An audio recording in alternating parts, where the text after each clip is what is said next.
Hello everyone दोस्तों, स्वागत है आप सभी का कंपटीशन एग्ज़ाम में। दोस्तों, जैसे कि आप सभी को पता है कि सीजीपीएससी सीजीव्यापम की जितनी भी परीक्षाएं होती हैं उन सभी परीक्षाओं में जो है कृषि संबंधित योजनाओं से एक न एक प्रश्न जरूर पूछे जाते हैं। तो इस बात को ध्यान में रखते हुए आज की इस वीडियो में हम कृषि संबंधित योजनाओं से बहुत ही महत्वपूर्ण प्रश्न उत्तर को देखने वाले हैं, जो आपके आने वाले सभी परीक्षाओं के लिए बहुत ही ज़्यादा उपयोगी हो सकती है। तो दोस्तों, इस वीडियो को आप लास्ट तक जरूर देखिए, इस वीडियो से आपको काफ़ी सारा नॉलेज मिलने वाला है। तो चलिए दोस्तों, बिना देरी किए सीधा बढ़ते हैं प्रश्नों की ओर। प्रश्न नंबर पहला दिया हुआ है, छत्तीसगढ़ राज्य में सूरजधारा योजना का संबंध किससे है? तो किससे है? तो इस प्रश्न का सही आंसर हो जाएगा ऑप्शन नंबर बी, बीजों की अदला बदली योजना से। छत्तीसगढ़ में सूरजधारा योजना का संबंध जो है बीजों की अदला बदली योजना से है। तो इस प्रश्न का सही आंसर हो जाएगा ऑप्शन नंबर बी। चलिए दोस्तों, बढ़ते हैं अगले प्रश्न की ओर। प्रश्न नंबर दूसरा दिया हुआ है, छत्तीसगढ़ शासन द्वारा साकम्बरी योजना कब से चलाई गई है? तो कब से चलाई गई है?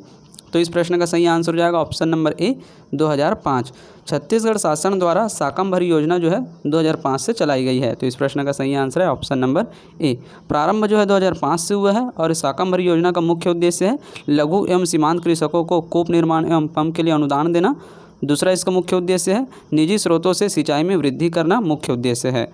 प्रश्न नंबर तीसरा दिया हुआ है, छत्तीसगढ़ में किसानों को 5 HP तक के पंप पर कितना अनुदान दिया जाता है? तो इस प्रश्न का सही आंसर हो जाएगा ऑप्शन नंबर बी, 75%। छत्तीसगढ़ में किसानों को 5 HP तक के पंप पर 75% अनुदान दिया जाता है। तो इस प्रश्न का सही आंसर है ऑप्शन नंबर बी। साकम्बरी योजना के तहत लघु व सीमांत कृषकों को पंप खरीदने पर 75% और कूप निर्माण पर 50% का अनुदान दिया जाता है। तो इस प्रश्न का सही आंसर हो जाएगा, प्रश्न नंबर तीसरा का सही आंसर है ऑप्शन नंबर बी। चलिए दोस्तों, बढ़ते हैं अगले प्रश्न की ओर। प्रश्न नंबर चौथा दिए हुए हैं, छत्तीसगढ़ में लघु व सीमांत किसानों को फव्वारे स्प्रिंकलर सिंचाई के लिए दी जाने वाली अनुदान राशि में केंद्र सरकार का योगदान कितना है? तो कितना है? तो इस प्रश्न का सही आंसर हो जाएगा ऑप्शन नंबर सी, 33%। छत्तीसगढ़ में लघु व सीमांत किसानों को फव्वारे स्प्रिंकलर सिंचाई के लिए दी जाने वाली अनुदान राशि में केंद्र सरकार का योगदान जो है 33% है। तो इस प्रश्न का सही आंसर हो जाएगा ऑप्शन नंबर सी। प्रश्न नंबर 5वां दिया हुआ है, प्रधानमंत्री कृषि सिंचाई योजना में लघु एवं सीमांत कृषक हितग्राही का योगदान छत्तीसगढ़ राज्य में कितना है? तो कितना है? तो इस प्रश्न का सही आंसर हो जाएगा ऑप्शन नंबर सी, 30%। प्रधानमंत्री कृषि सिंचाई योजना में लघु एवं सीमांत कृषक हितग्राही का योगदान जो है छत्तीसगढ़ राज्य में 30% है। तो इस प्रश्न का सही आंसर है ऑप्शन नंबर 30%। बड़े कृषक हितग्राही का योगदान जो है छत्तीसगढ़ राज्य में 50% है। इस तरह से दोस्तों आपको आंकड़ा अच्छे से याद रखना है। चलिए दोस्तों, बढ़ते हैं अगले प्रश्न की ओर। प्रश्न नंबर 6वां दिया हुआ है, सूक्ष्म सिंचाई योजना के अंतर्गत लघु सीमांत कृषकों को इन स्प्रिंकलर पर कितने प्रतिशत का अनुदान दिया जाता है? तो कितने प्रतिशत का अनुदान दिया जाता है? तो इस प्रश्न का सही आंसर हो जाएगा ऑप्शन नंबर डी, 70%। सूक्ष्म सिंचाई योजना के अंतर्गत लघु सीमांत कृषकों को इन स्प्रिंकलर पर 70% का अनुदान दिया जाता है। तो इस प्रश्न का सही आंसर है ऑप्शन नंबर डी। चलिए दोस्तों, बढ़ते हैं अगले प्रश्न की ओर।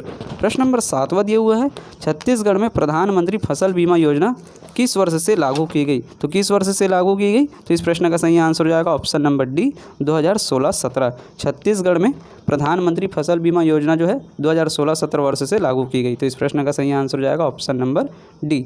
चलिए दोस्तों, बढ़ते हैं अगले प्रश्न की ओर। छत्तीसगढ़ राजीव गांधी किसान न्याय योजना का उद्देश्य है? तो इसमें पहला दिया हुआ है, किसानों को अधिक फसल उत्पादन हेतु प्रोत्साहन देना। दूसरा दिया हुआ है, फसल की सही कीमत प्राप्त करने में किसानों की सहायता करना। तीसरा दिया हुआ है, किसानों को न्यूनतम समर्थन मूल्य का आश्वासन देना। चौथा दिया हुआ है, कमीशन एजेंटों को दूर रखना। तो इस प्रश्न का सही आंसर है पहला और दूसरा। तो इसका सही ऑप्शन हो जाएगा ऑप्शन नंबर बी। पहला दिया हुआ है, किसानों को अधिक फसल उत्पादन हेतु प्रोत्साहन देना, ये जो है राजीव गांधी किसान न्याय योजना का उद्देश्य है। और उसके बाद दूसरा दिया हुआ है, फसल की सही कीमत प्राप्त करने में किसानों की सहायता करना, ये भी जो है राजीव गांधी किसान न्याय योजना का मुख्य उद्देश्य है। तो इस प्रश्न का सही आंसर हो जाएगा ऑप्शन नंबर बी, पहला दूसरा। चलिए दोस्तों, बढ़ते हैं अगले प्रश्न की ओर। प्रश्न नंबर 9वां दिया हुआ है, 20 जुलाई 2020 को हरेली त्यौहार से शुरू की गई योजना कौन सी है? तो कौन सी है? तो इस प्रश्न का सही आंसर हो जाएगा ऑप्शन नंबर बी, गोधन न्याय योजना। 20 जुलाई 2020 को हरेली त्यौहार से शुरू की गई योजना जो है गोधन न्याय योजना है। तो इस प्रश्न का सही आंसर है ऑप्शन नंबर बी, गोधन न्याय योजना। किसान न्याय योजना की शुरुआत जो है 21 मई 2020 को हुई थी, ये भी अच्छे से याद रखिए। प्रश्न नंबर 10वां दिया हुआ है, छत्तीसगढ़ के 4 चिन्हारी नरवा, गरवा, घुरवा और क्या है? तो इस प्रश्न का सही आंसर हो जाएगा ऑप्शन नंबर डी, बाड़ी। छत्तीसगढ़ के 4 चिन्हारी में जो है नरवा, गरवा, घुरवा और बाड़ी है। तो इस प्रश्न का सही आंसर हो जाएगा ऑप्शन नंबर डी, बाड़ी। इस तरह से दोस्तों कृषि संबंधित बहुत ही महत्वपूर्ण प्रश्नों को आज की इस वीडियो में हमने कवर किया है। इसी तरह के प्रश्न परीक्षा में आते हैं। दोस्तों वीडियो अच्छा लगे तो वीडियो को लाइक करें और ज़्यादा से ज़्यादा लोगों में शेयर करें। और अभी तक आपने हमारे चैनल को सब्सक्राइब नहीं किया तो प्लीज़ चैनल को सब्सक्राइब जरूर करें।